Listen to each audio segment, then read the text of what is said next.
Colonel Sophia Qureshi and Wing Commander Vyomika Singh for this briefing. With that, I hand over the floor to Foreign Secretary. Sir. Thank you, Ranveer. Good evening. Thank you all for joining for this briefing. You would have perhaps seen some information related to developments since late last night, early this morning, which has been put out by the Ministry of Defense. Just in case it has been missed, I will request Colonel Sophia Qureshi and Wing Commander Vyomika Singh to just update you and fill you in on the details. Thank you, sir. Operation Sindoor पर 7 मई 2025 को हुई press conference के दौरान भारत ने अपनी प्रतिक्रिया को केंद्रित, संतुलित और गैर उत्तेजक बताया था। यह विशेष रूप से स्पष्ट किया गया था कि पाकिस्तानी सैन्य ठिकानों को निशाना नहीं बनाया गया। साथ ही दोहराया गया कि भारत में किसी भी सैन्य लक्ष्य पर हमले का उचित जवाब दिया जाएगा। 7 से 8 मई 2025 की रात को पाकिस्तान ने उत्तरी और पश्चिमी भारत में स्थित कई सैन्य ठिकानों को, जैसे कि अवंतीपुरा, श्रीनगर, जम्मू, पठानकोट, अमृतसर, कपूरथला, जालंधर, लुधियाना, आदमपुर, भटिंडा, चंडीगढ़, नाल, फलौदी, उत्तरलाई और भुज पर ड्रोन और मिसाइलों से हमला करने का प्रयास किया। इन हमलों को इंटीग्रेटेड काउंटर यूएस ग्रिड और वायु रक्षा प्रणालियों द्वारा निष्क्रिय कर दिया गया। इन हमलों का मलबा कई स्थानों से बरामद हुआ, जो कि पाकिस्तानी हमलों का प्रमाण है। On the night of 7th May 2025, Pakistan attempted to engage a number of military targets in northern and western India using drones and missiles. These places included Avantipura, Srinagar, Jammu, Pathankot, Amritsar, Kapurthala, Nal, Jalandhar, Ludhiana, Adampur, Bhatinda, Chandigarh, Falodi, Uttarlai, and Bhuj. These were neutralized by the integrated counter unmanned aerial system and other air defense systems. The debris of these attacks is now being recovered from a number of locations that prove the Pakistani attacks.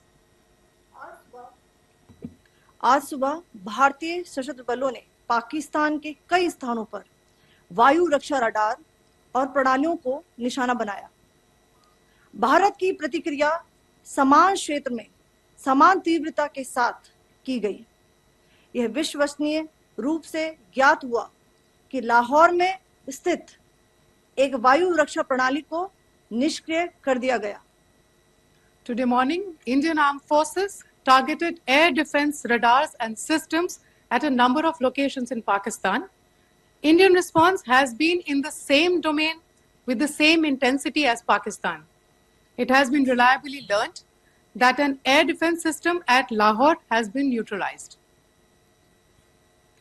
Pakistan ने नियंत्रण रेखा पर आकरण गोलीबारी की तीव्रता बढ़ा दी है, जिसमें कुपवाड़ा, बारामूला, उरी, पुंछ, मेंढर और राजौरी क्षेत्रों में मोर्टार और भारी तोपखाने का इस्तेमाल किया जा रहा है। Pakistan has increased the intensity of its unprovoked firing across the line of control using mortar and heavy calibre artilleries in areas in Kupwara, Baramulla, Uri, Poonch, Mendhar and Rajouri sectors in Jammu and Kashmir. 16 innocent lives have been lost, including 3 women and 5 children, due to the Pakistani firing. Here too, India was compelled to respond to bring mortar and artillery fire from Pakistan to a halt. Indian Armed Forces reiterate their commitment to non-escalation, provided it is respected by the Pakistan military. Jai Hind.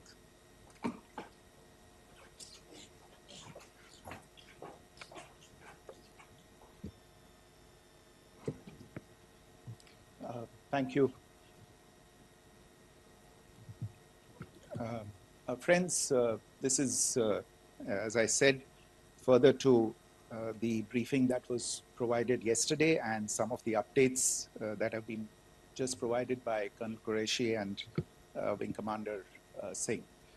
I thought that we would just put some of the aspects related to the events that started on 22nd April with the barbaric terror attack in Pahelgam into further context, because there is a certain amount of commentary that has happened with regard to the events since then.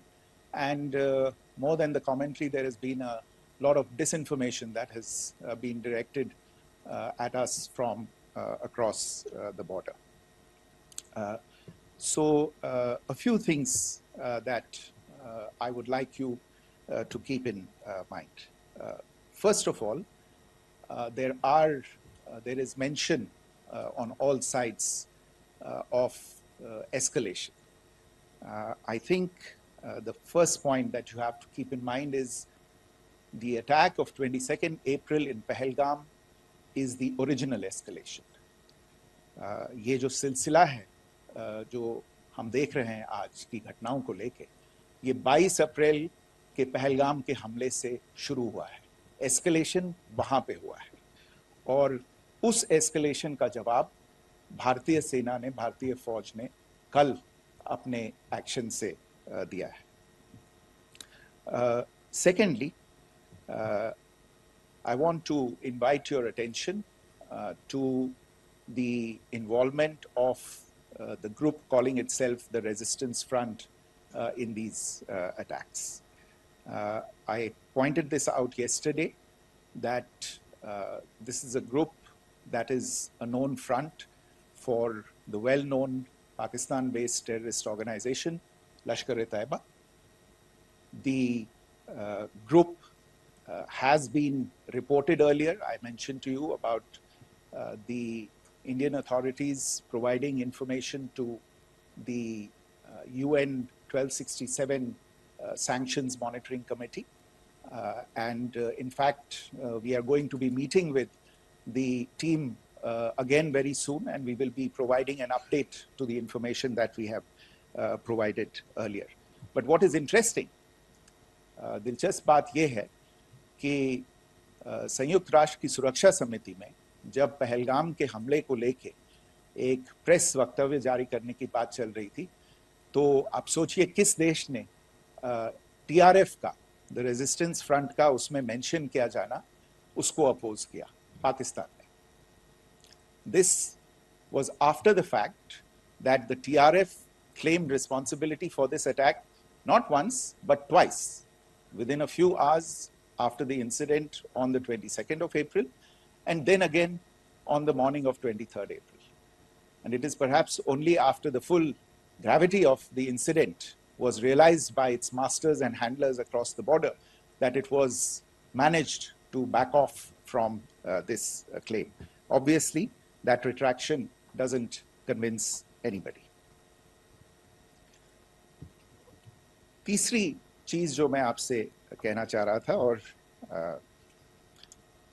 Colonel Qureshi और wing commander Singh ने कल भी बड़े स्पष्ट शब्दों में और आज भी आपसे ये बात साझा की है. जो भारतीय रिस्पॉन्स है वो नॉन एस्केलेटरी है, प्रिसाइज है, सटीक है, मेजर्ड है और कंसिडर्ड है. Our intention has not been to escalate matters. We are only responding to the original escalation, as I said, and our response has been targeted, precise, controlled and measured. Only military, no military targets have been selected. Only terrorist infrastructure in Pakistan has been hit.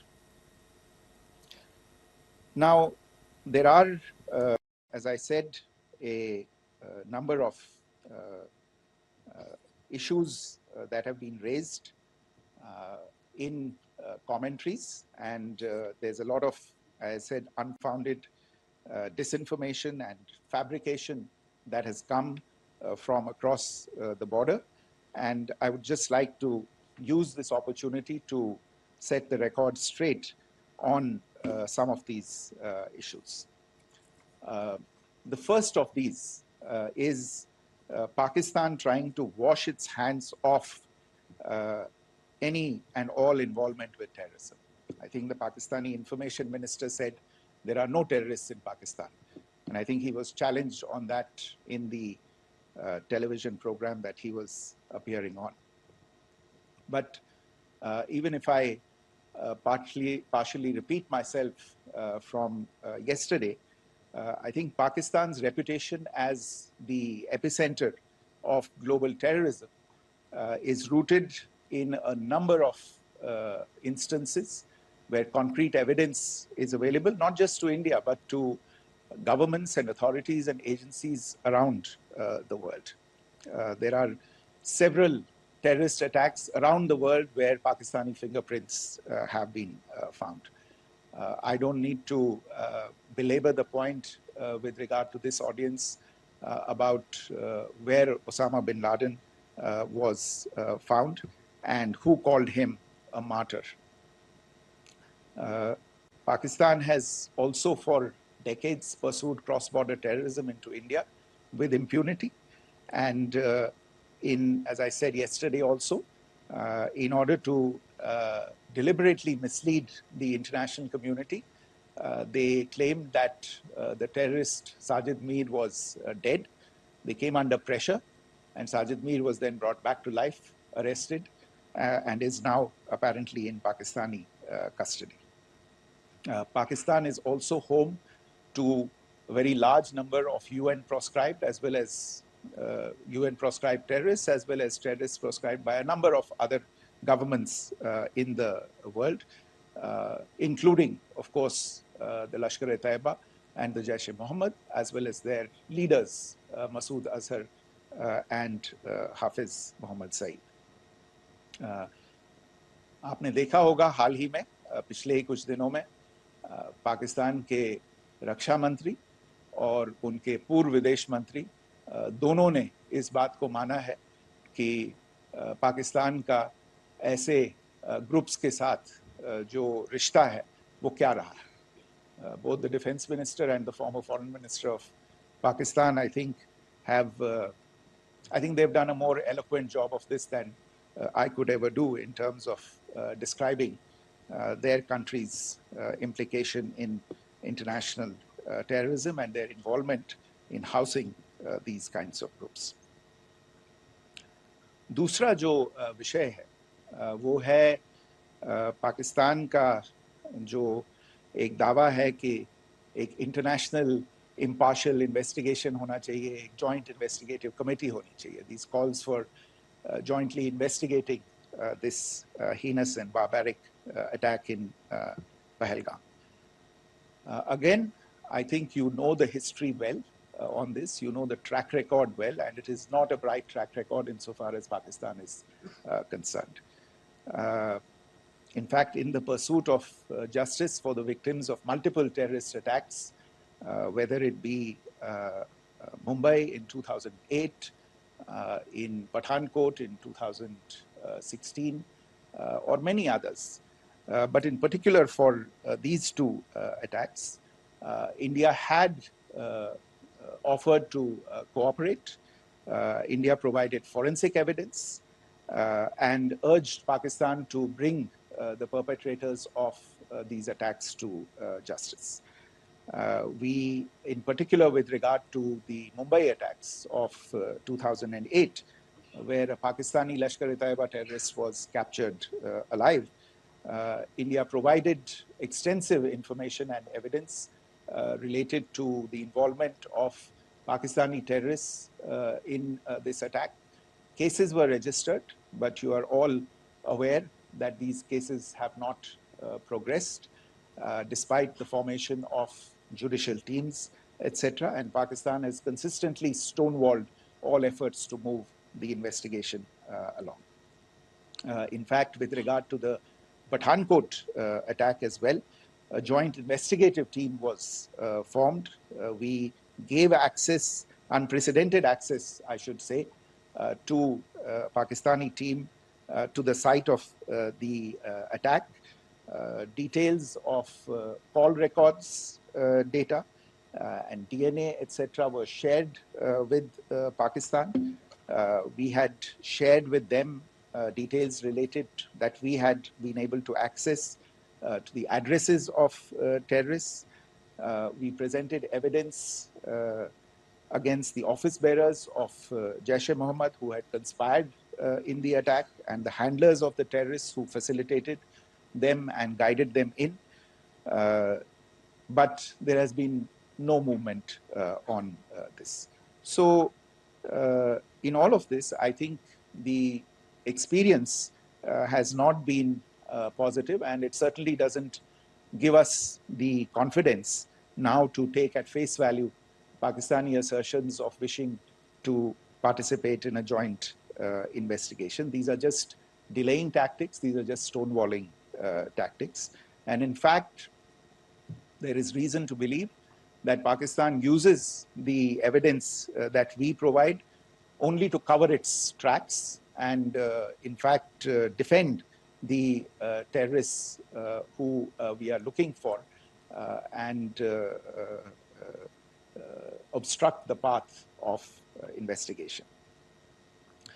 A third point that I wanted to address was the claim that only civilians were killed in the strikes on the 7th of May.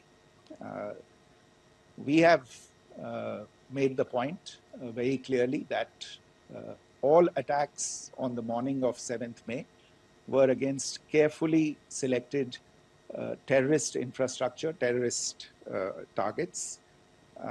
It is not clear to us, in fact, seeing some of the coverage of the after effects of these strikes, including the funerals for the terrorists that are held yesterday. I think a lot of you have seen the reports and the coverage on media.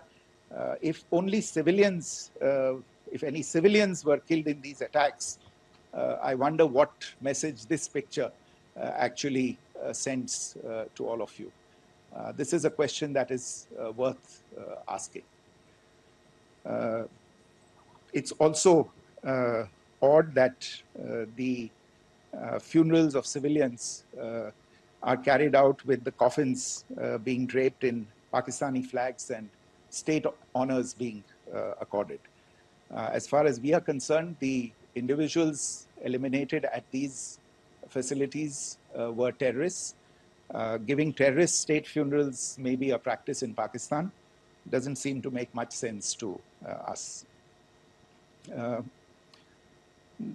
Pakistan has also claimed that India deliberately attacked religious sites. This is completely false again. I have made it clear that the targets were terrorist infrastructure, terrorist facilities, and locations connected clearly with incidents of cross-border terrorism into India. And it is in fact Pakistan that is misusing religious sites as a cover to in fact radicalize, direct, and indoctrinate and train terrorists. In fact, contrary to what Pakistan is claiming, yesterday Pakistan launched a targeted attack on the Sikh community in the state of Jammu and Kashmir, hitting Gurdwara in Poonch and the homes of Sikh community members, which came under attack. And we know that at least 3 individuals were killed in that particular attack.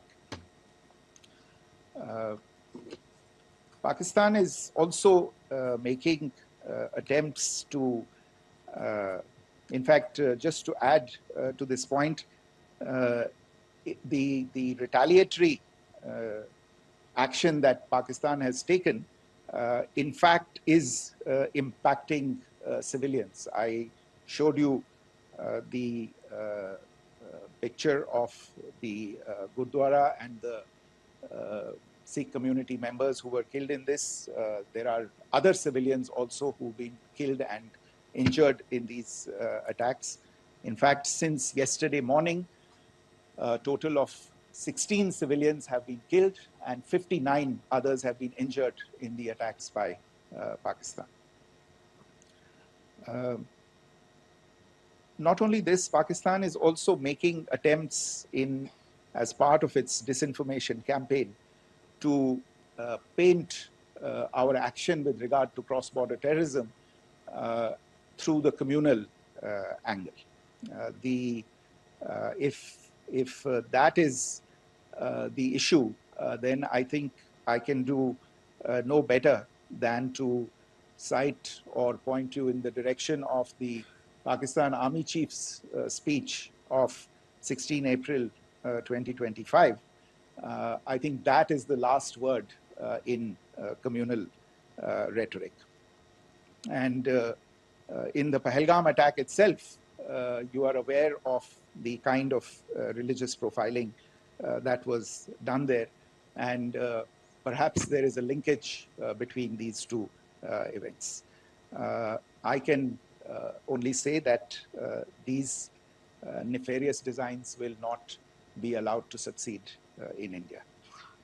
And it is to be noted that people from all faiths, all religions, all regions in India have unequivocally, not just in India, but around the world, have condemned these attacks.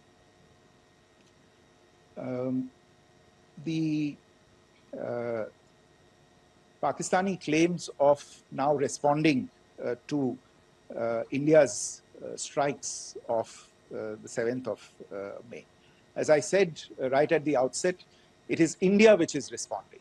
The original escalation was by Pakistan on the 22nd of April. We are the ones who are responding to that escalation with the action that was taken yesterday morning. And again, I would like to emphasize that the action was restrained.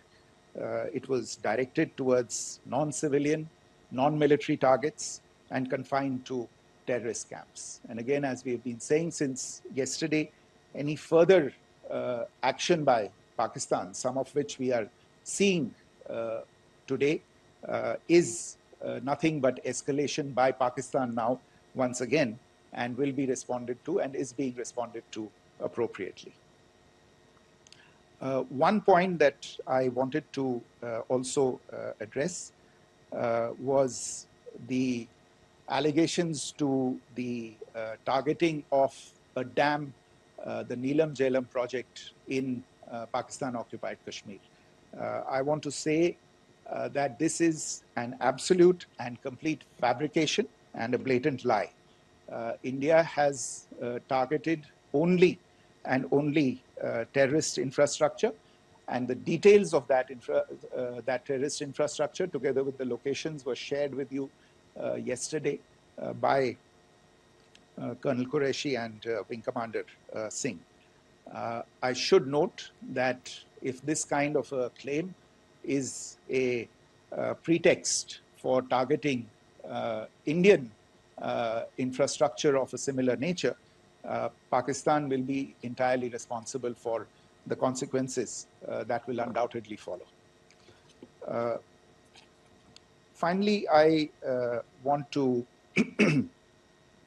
address some issues that have been raised related to the Indus Waters Treaty and the disinformation that has been raised in regard to that as well. The fact is that there have been fundamental changes in the circumstances in which the Indus Waters Treaty was concluded, and they call for a reassessment of the obligations under the treaty. Over the last year and a half to 2 years, India has been in communication with the government of Pakistan. We've sent several notices to them requesting for negotiations to discuss modification of the treaty. India has, for 6+ decades now, honored the treaty, even during periods when Pakistan imposed multiple wars on us, and even when relations were adversarial. Pakistan is the one that has been acting in violation of the treaty, deliberately creating legal roadblocks in India exercising its legitimate rights on the Western rivers. Any projects that India sought to build on the Eastern rivers, and even on the Western rivers, which we are allowed to by the treaty, were always challenged by Pakistan, thereby hampering our rights to utilize our legitimate waters under the treaty.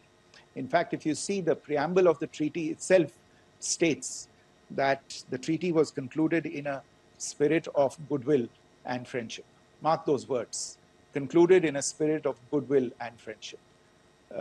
ये भारत का धैर्य और भारत की सहनशीलता है जो 65 साल से हम इतनी प्रोवोकेशन के बावजूद इस ट्रीटी को निभा रहे हैं. However, as has been made clear earlier as well, Pakistan has not responded to our requests to enter into negotiations for a reassessment of the obligations under the treaty. A number of conditions have changed. This is a treaty that was based on the engineering techniques of the 50s and the 60s. We are living through the first quarter of the 21st century. Technological changes and technological advancements have to be taken into account. There are demographic changes. There are climate changes that have taken place. There is the imperative of clean energy. And of course, the terrorism that Pakistan has wreaked in the state of Jammu and Kashmir itself has hampered India's ability to exercise its rights under the treaty. Pakistan's persistent refusal to respond to our requests to enter into government-to-government negotiations on the modification of the treaty is, in a sense, itself a violation of the treaty. And therefore, India has taken the step of putting the treaty in abeyance until Pakistan abjures irrevocably its support for cross-border terrorism. Maybe I'll stop there. I mentioned earlier yesterday as well that this is an evolving situation. I would therefore ask all of you to be considerate and restrained. It will not be possible for us or my colleagues from the armed forces to share operational details at this point in time. Beyond that, if you have any questions, may I have time for only a few, and I'll try to answer those questions. Okay, I give the floor to Rishabh. On Secretary, good evening. This is Rishabh from Times Now. I just wanted to understand, as per the press release that has been released earlier today, it says that we have successfully hit at the air defense of Lahore. Does it give our forces a better chances if in case of further escalation? And are there other air defense places as well at strategic location that were targeted? Rishabh, you are violating the first rule that I set out at the end of my remarks. The press release that has been issued by the Ministry of Defense today speaks for itself. It is related to operational matters. It's been released by the Ministry of Defense. As more information becomes available, it will be released at the appropriate time. Once again, please don't go into operational details at this point in time, because this is a constantly evolving situation. Yeah, go ahead. Foreign Secretary Smita Sharma, just wanted to ask, the Pakistani Minister Ishaq Dar in an interview has claimed that the national security advisors of India and Pakistan have spoken to each other, if you could confirm or deny, and is complete severance of diplomatic ties with Pakistan also on the table? I have no information with regard to contacts between the two national security advisors. Insofar as diplomatic relations are concerned, you've seen the steps that were announced in response to the following the meeting of the Cabinet Committee on Security on the 23rd of April. There are no further steps that are under consideration at this moment in time. Here, go ahead. Foreign secretary, मेरा नाम मनीष है, मैं TV9 Bharatvarsh से हूं, और आपने खुद ही बताया कि कितना मिस इन्फॉर्मेशन क्रॉस बॉर्डर से आ रहा है, बल्कि ऐसा लग रहा है जैसे पाकिस्तान के प्राइम मिनिस्टर और डिफेंस मिनिस्टर तक भी प्रोपेगेंडा करने में मिस इन्फॉर्मेशन में आ गए हैं। वो कई बार तो ये तक दावा करते हैं कि हम 3 राफेल हमने गिरा दिया, इतने हमने मिग गिरा दिए, और जब उनसे पूछा जाता है तो वो कहते हैं कि सोशल मीडिया में हमने ये सब चीज़ें देखी थी। तो अगर आधिकारिक तौर पर अगर आप कुछ कह सकें इस पर, ताकि उन्हें भी समझ में आए कि इस तरह के प्रोपेगेंडा नहीं चलने वाला है। देखिए, जब सही समय होगा तो आधिकारिक तौर पे इसके बारे में सूचना दी जाएगी, लेकिन जो आपका प्रश्न है कि प्रधानमंत्री और उप प्रधानमंत्री और विदेश मंत्री, उनके रक्षा मंत्री इस तरह की बातें कर रहे हैं, तो इसमें अचरज की कोई बात नहीं है। आखिरकार ये एक देश है जिसने अपना इसका जन्म लेते ही झूठ शुरू हो गया था। 1947 में जब पाकिस्तानी फौज ने जम्मू कश्मीर पे दावा बोला, तो उन्होंने किसी ऐसे वैसे व्यक्ति से नहीं, संयुक्त राष्ट्र से झूठ बोला कि हमारा कोई लेना देना नहीं है इससे, ये लोग जो गए हैं वो तो कबायली हैं। वो तो जब हमारी फौज वहां पे पहुंची और UN के लोग, संयुक्त राष्ट्र के लोग खुद वहां पे पहुंचे, उन्होंने देखा कि वहां तो पाकिस्तानी फौज घुसपैठ करके आ गई है, उसके बाद पाकिस्तान को मुंह की देखनी पड़ी और उनको मानना पड़ा कि हाँ, उनकी फौज वहां पे कुछ समय से पड़ी हुई है। तो ये जो यात्रा है एक तरह से 75 साल पहले शुरू हो चुकी है, तो I am not surprised that this kind of disinformation is being indulged in. Yeah. Siddhant. So Siddhant from Beyond. So we have seen a lot of negative comments coming from the Pakistani military of escalation. If tomorrow there is an escalation, there are strikes, we know one attempt has been thwarted, what will be the Indian response to those attempts of creating more escalation? Because it is looking like it's going towards more escalation. And my second question is, are any other world powers, essentially the P5 countries, the West Asian countries, reaching out to de-escalate the current situation? Look, on escalation, we've already made our stance clear. I mean, there are two basic points. First of all, it is Pakistan that escalated on the 22nd of April. We are only responding to that escalation. And then what we have said yesterday and what my colleagues have said today, that now if there is an attempt at further escalation by Pakistan, it will be responded to in an appropriate domain. And therefore, the choice is entirely that of Pakistan to make.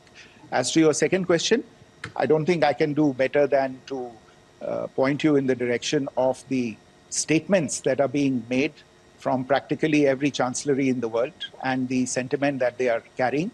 That sentiment essentially and for the major portion is support for the government of India in the context of the condemnation of the terrorist attack in Pahelgam on the 22nd of April.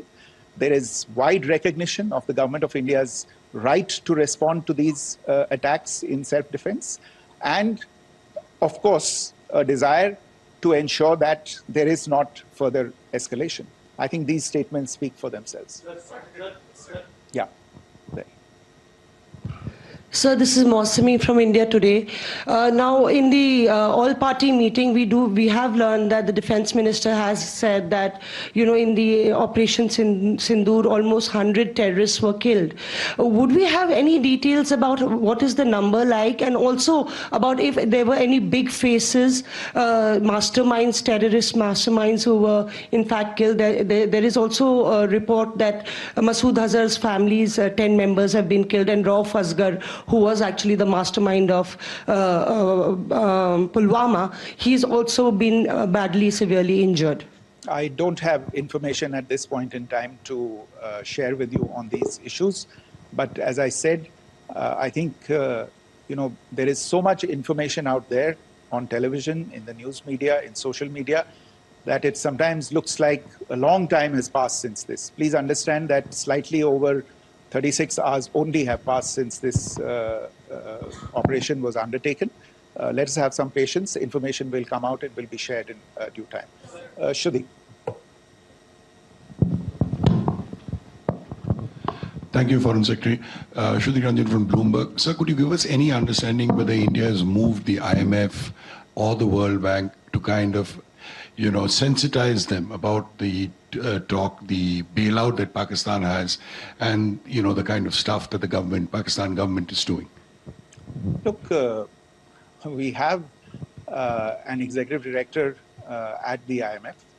Tomorrow there is a meeting of the board of the IMF, and I'm sure that our executive director will put forward India's position.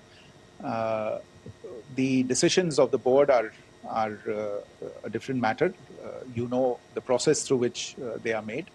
But I think the case with regard to Pakistan should be self-evident to those people who generously open their pockets to bail out this country. And since you are from Bloomberg, I think you would have the data on how many IMF bailout programs have been, very good, thank you, have been sanctioned in the space of the last 3 decades. And I think you would also have an idea of how many of those programs have actually reached successful conclusion. Probably not many. So I think this is a decision that board members have to take by looking deep within themselves and looking at the facts. So we can, one last question, sir. Yeah. One last question. Foreign Secretary, I'm Siddhant from CNN News 18. I would like to know, since it's an opportunity to speak to you, I would like to know the response coming from United States since last 3 weeks. Saudi Arabia, Qatar. In fact, Prime Minister Modi spoke to Qatar before the strikes that evening. Perhaps how do you read the support coming from these countries? Perhaps traditionally they were seen on the other side. This time around, their statements are strong worded. In fact, India-Saudi joint statement also had a very strong condemnation, strong worded condemnation. United States at all level have condemned the attack and have extended support. In fact, Saudi Deputy Foreign Minister is in India. He just met EMS Jaishankar. Also, if you could shed some light on his visit, his meeting with EMS Jaishankar. In fact, we have also been told that he met Prime Minister Modi. Thank you. Look, all the countries that you named and many others, we have been in touch with them. The Prime Minister has spoken to a large number of world leaders. A large number of world leaders have called him, as have called the External Affairs Minister. As we speak, there are conversations going on today as well with world leaders. And your assessment or conclusion of the general tenor of these messages is very much on point. And I think this is a recognition of the fact, firstly, of the barbaric nature, the unprecedented nature and character and features of the attack in Pahelgam, and a recognition of India's right to respond to this. And also a recognition of the fact that in responding, we have been nothing but responsible and have done so in a restrained, in a measured, and in a non-escalatory manner. I think that counts for something. People have taken that into account, and that is what is explaining the kinds of reactions that we are seeing. And we appreciate the sentiments and the statements that have been made by the vast majority of world leaders. Yes, the Saudi Minister of State for Foreign Affairs is in Delhi. He had a meeting with the External Affairs Minister earlier today. I don't have further details at this moment, but if there are details, the ministry will share them at some point with you. Thank you. I think that's all we have time for today. We'll join you again soon. Thank you all. Thank you.